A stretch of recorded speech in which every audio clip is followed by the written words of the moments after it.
नमस्कार दोस्तों। भगवान श्री राम के भाई लक्ष्मण एक महान योद्धा थे। उन्हें शेषनाग का अवतार माना जाता है। वे स्वभाव में थोड़े क्रोधी थे। उनके इसी स्वभाव के कारण उनकी कुछ लोगों के साथ रोचक बहस हो जाती थी। रामचरितमानस में उनकी परशुराम जी से बहस का रोचक वर्णन मिलता है। आओ जानते हैं भगवान परशुराम जी लक्ष्मण जी पर क्रोधित क्यों हुए थे, क्या कारण था। तो चलिए जानते हैं। यह बात उस समय की है जब प्रभु श्री राम भगवान शिव का धनुष तोड़ देते हैं तो इसकी सूचना परशुराम जी को मिलती है और वे क्रोधित होते हुए जनक की सभा में हाथ धमकते हैं। वहाँ जब वे राम को भला बुरा कहने लगते हैं तो वो लक्ष्मण से रहा नहीं जाता और वे परशुराम जी का मजाक उड़ाते हुए उन्हें कटु वचनों में शिक्षा देने लगते हैं। इस संबंध में शील, क्रोध, संयम और वीरता का बखान होता है। बाद में श्री राम लक्ष्मण का क्रोध शांत करते हैं। वाल्मीकि रामायण के बालकांड में ये वर्णन मिलता है। खलबली देखकर जनकपुरी की स्त्रियां व्याकुल हो गईं और सब मिलकर राजाओं को गालियां देने लगी। उसी मौके पर शिव जी के धनुष का टूटना सुनकर ब्रह्मकुल रूपी कमल के सूर्य परशुराम जी आए। परशुराम जी का भयानक वेश देखकर सब राजा भय से व्याकुल हो उठ खड़े हुए और पिता सहित अपना नाम कह कहकर सब दंडवत प्रणाम करने लगे, जिस कारण सब राजा आए थे। राजा जनक ने भी सब समाचार कह सुनाए। जनक के वचन सुनकर परशुराम जी ने फिरकर दूसरी ओर देखा तो धनुष के टुकड़े पृथ्वी पर पड़े हुए दिखाई दिए। अत्यंत क्रोध में भरकर वे कठोर वचन बोले, रे मूर्ख जनक, बता धनुष किसने तोड़ा है, उसे शीघ्र दिखा, नहीं तो अरे मूर्ख, आज मैं जहाँ तक तेरा राज्य है वहाँ तक की पृथ्वी उलट दूंगा। तब श्री रामचंद्र जी सब लोगों को भयभीत देखकर और सीता जी को डरी हुई जानकर बोले। उनके हृदय में न कुछ हर्ष था न विषाद। ए नाथ, शिव जी के धनुष को तोड़ने वाला आपका कोई एक दास ही होगा, क्या आज्ञा है, मुझसे क्यों नहीं कहते। यह सुनकर क्रोधी मुनि रिसाकर बोले, सेवक वो है जो सेवा का काम करे, शत्रु का काम करके तो लड़ाई ही करनी चाहिए। ए राम सुनो, जिसने शिव जी के धनुष को तोड़ा है वह सहस्त्र बाहु के समान मेरा शत्रु है। वह इस समाज को छोड़कर अलग हो जाए, नहीं तो सभी राजा मारे जाएंगे। मुनि के वचन सुनकर लक्ष्मण जी मुस्कुराए और परशुराम जी का अपमान करते हुए बोले, ए गोस्वामी,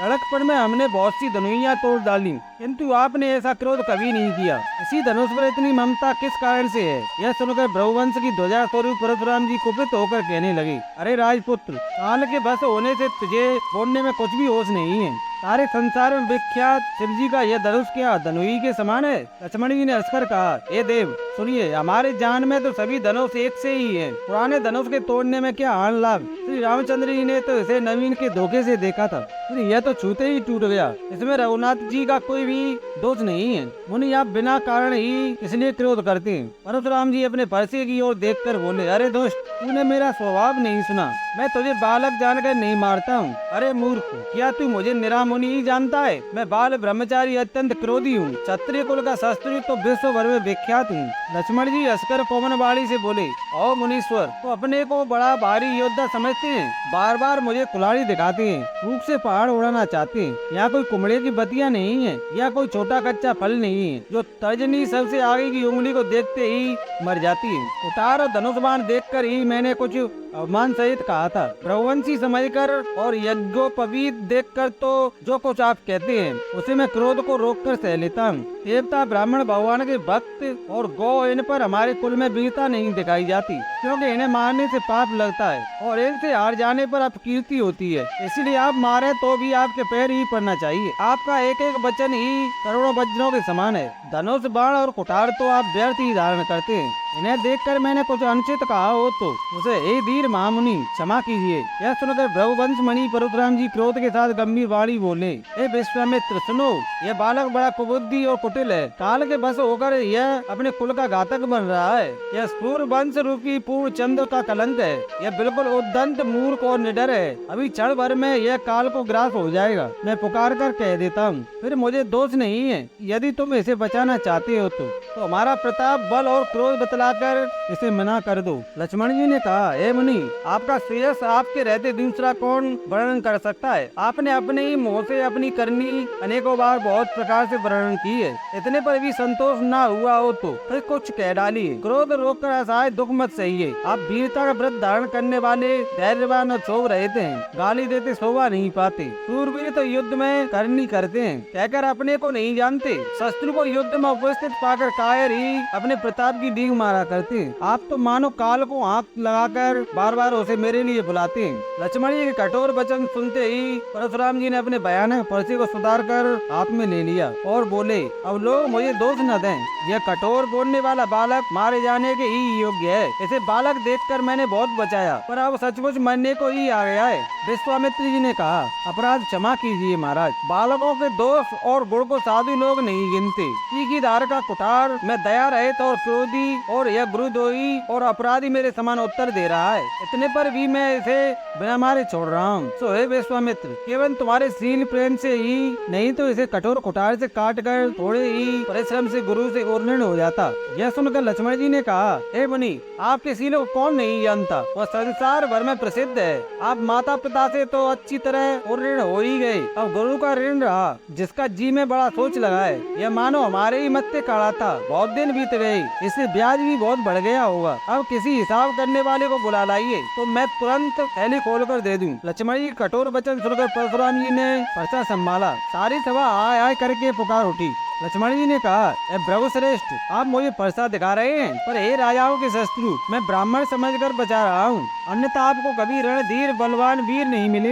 हे ब्राह्मण देवता, आप घर में ही बड़े हैं। लक्ष्मण जी के उत्तर से जो आहुति के समान थे, परशुराम जी के क्रोध रूपी अग्नि को बढ़ते देखकर रघुकुल को सूर्य श्री रामचंद्र जी जल के समान शांत करने वाले वचन बोले, हे नाथ, बालक पर कृपा कीजिए, इसे सीधे और दूध मोहे बच्चे पर क्रोध न कीजिए। यदि ये प्रभु आपका कुछ भी प्रभाव जानता, तो क्या यह बेसमझ आपकी बराबरी करता। श्री रामचंद्र जी के वचन सुनकर वे कुछ ठंडे पड़े। इतने में लक्ष्मण जी कुछ कहकर फिर मुस्कुरा दिए। उनको हंसते देखकर परशुराम जी के नख से शिखा तक सारे शरीर में क्रोध छा गया। उन्होंने कहा, हे राम, तेरा भाई बड़ा पापी है, यह शरीर से गोरा पर हृदय का बड़ा काला है, यह विषमुख है, दूध मुआ नहीं, स्वभाव ही टेढ़ा है, तेरा अनुसरण नहीं करता, तेरे जैसा शीलवान नहीं है, यह नीच मुझे काल के समान नहीं देखता। लक्ष्मण जी ने हंसकर कहा, हे मुनि सुनिए, क्रोध पाप का मूल है, जिसके बस में होकर मनुष्य अनुचित कर्म कर बैठते हैं और विश्व भर के प्रतिकूल चलते सबका हित करते हैं। हे मुनिराज, मैं आपका दास हूँ, आप क्रोध त्याग कर दया कीजिए। टूटा हुआ धनुष क्रोध करने से जुड़ नहीं जाएगा, खड़े खड़े पैर दुखने लगे होंगे, बैठ जाइए। यदि धनुष अत्यंत ही प्रिय हो तो कोई उपाय किया जाए और किसी बड़े गुणी कारीगर को बुलाकर जुड़वा दिया जाए। लक्ष्मण जी के बोलने से जनक जी